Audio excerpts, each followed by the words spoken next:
আপনি মধ্যযুগে ইউরোপ, মধ্যপ্রাচ্যে মানুষ ক্রয় বিক্রয়ের কথা শুনে থাকবেন। বিভিন্ন সিনেমায় বা ডকুমেন্টারিতে দাসদের উপর চালানো নির্মম নির্যাতনের করুণ দৃশ্য দেখে থাকবেন।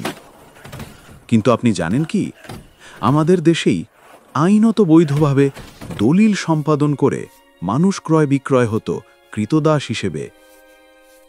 তাই বলা যায়, ইতিহাসের সত্য বড়ই নির্মম।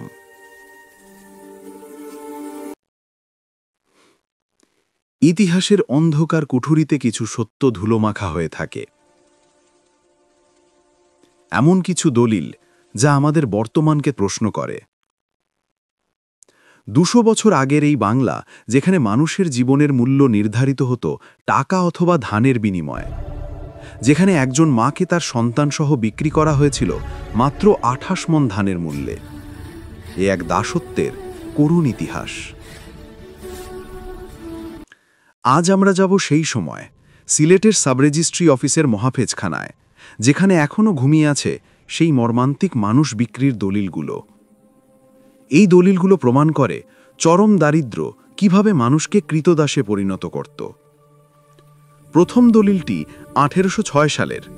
শেখ বিয়ানিয়া নামে ২৫ বছর যুবক নিজেকে বিক্রি করেছিলেন মাত্র ৪০ কাহন কড়ি বা ১০ রুপিতে। কারণ কর্যশোধ। তিনি অঙ্গীকার করেছিলেন আজীবন দাস থাকবেন এবং মনিব যে শাস্তি দেবেন তা মাথা পেতে নেবেন। এরপর ১৮০৭ সালের দলিল। ১৭ বছরের গনাই ভান্ডারী ২৫ টাকায় বিক্রি হয়েছিলেন। কিন্তু সবচেয়ে মর্মান্তিক শর্ত ছিল এখানে, গনাইয়ের ভবিষ্যতে কোনো সন্তান হলে তারাও স্বয়ংক্রিয়ভাবে মালিকের কৃতদাস হবে। কিন্তু সবথেকে হৃদয় বিদারক কাহিনী হল মা ছেলের বিক্রি। ১৮০৭ সালেই ভবিদাসী এবং তার ছেলে সনাই বাধ্য হয়ে নিজেদের বিক্রি করেছিলেন। দুজনের সম্মিলিত দাম নির্ধারিত হয়েছিল মাত্র ২৮ টাকায়। ভাবুন একবার, সেই সময়ে ১ মণ আমন ধানের দাম ছিল প্রায় ১ টাকা। অর্থাৎ মা ও ছেলেকে বিক্রি করা হয়েছিল মাত্র ২৮ মণ ধানের মূল্যে। এখন প্রশ্ন আসতেই পারে, দাস প্রথা কি বৈধ ও আইন স্বীকৃত ছিল? এই দলিলগুলো শুধু অভাবের কাহিনী নয়, এগুলি দেখায় দাস প্রথার আইনি কাঠামো। এই দলিলগুলো অসমীয়া, সংস্কৃত ও নাগরী লিপিতে লেখা হতো। মানুষ বেচাকেনা হওয়ার ১ মাসের মধ্যে তা নথিভুক্ত করা ছিল নিয়ম। ৩ জন সাক্ষীও রাখা হতো। মানুষ কেন বিক্রি হতো?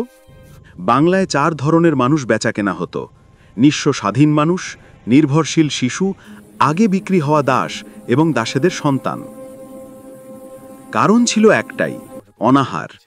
কলকাতা বিশ্ববিদ্যালয়ের মহাফেজখানার ১৬৪৯ থেকে ১৭৫৪ সালের তালিকায় থাকা ১৯ জন বিক্রিত মানুষের মধ্যে ১২ জনেরই বিক্রির কারণ ছিল অনাহার। অন্যান্য দলিলে দেখা যায়, হবিগঞ্জের নবীগঞ্জের এক অসহায় বাবা ১৭৯০ সালে অভাবে নিজের ৪ বছরের শিশু জমিয়তকে বিক্রি করেছিলেন মাত্র ১০১ রুপিতে, যা ছিল ৫ কাহন কড়ি বা ৫,১২০ কড়ির সমান। মানুষ বিক্রির এই রেওয়াজ এতটাই স্বাভাবিক ছিল যে পুরনো সংবাদপত্রে বিজ্ঞাপনও দেওয়া হতো। ১৮২৫ সালের বাঙ্গালা সমাচারপত্রে কন্যা বিক্রির খবর এবং ১৮২৮ সালে স্ত্রীকে বিক্রির খবরও প্রকাশিত হয়। ইতিহাসের এই দলিলগুলো আমাদের বর্তমানের কাছে নীরব প্রশ্ন রাখে। যে সমাজে চরম দারিদ্র্য একজন মানুষকে তার নিজের অস্তিত্ব বিক্রি করতে বাধ্য করে, সেই সমাজের মানবতা কোথায় দাঁড়ায়? আজ আমরা মুক্ত, কিন্তু ২০০ বছর আগের এই ইতিহাস আমাদের মনে করিয়ে দেয়, মানুষের মর্যাদা, স্বাধীনতা এবং মূল্য কোনো অর্থ বা ধানের মাপকাঠিতে বাঁধা যায় না। এই দলিলগুলো অতীতের শুধু একটি নথি নয়, এগুলি মানব ইতিহাসের এক গভীর ক্ষত। আপনার কি মনে হয়, এই দলিলগুলো আমাদের কি শেখায়?